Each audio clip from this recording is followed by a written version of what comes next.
morning po sa lahat. Ako po pala si Emil Chris Katagitandog, mas kilala sa Palayaw na Yan. Isa po akong disabled person. Hindi po ako makalakad dahil po ako po ay may cerebral palsy. Inborn po na hindi po ako makalakad.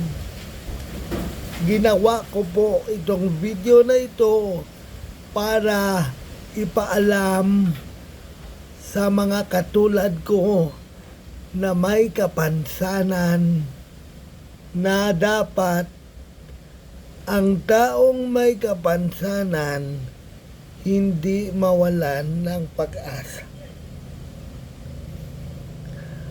Tapos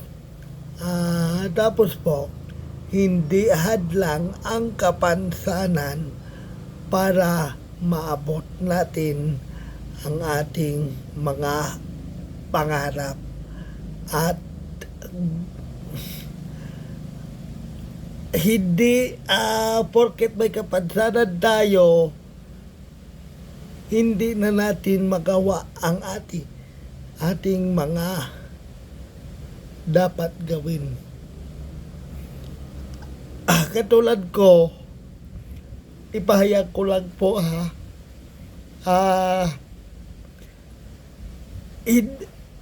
para sa akin sitwasyon, hindi ko naramdaman na may kapansanan o dahil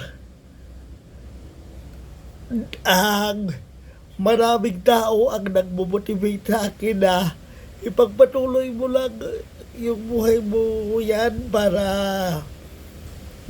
nandito lang kami nagsusuporta sa iyo. Kaya nagpapasalamat ako sa mga taong nagmamahal, nakapalibot sa akin. Kahit ano ang gawin ko, andyan sila nakasuporta. Hindi ko naramdaman hindi naman hata nagmamalaki, pero hindi ko naramdaman ang hirap at sa 28 years ko dito sa mundo na ito, hindi ko naramdaman ang bully. Hindi ko na dahil sa mga taong nagmamahal sa akin, nakapalibot. Dahil hindi nila pinaramdam sa akin na may kapansanan ako.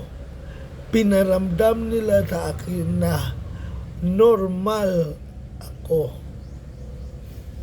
Pasensya na po medyo emosyonal lang po ako. Salamat po.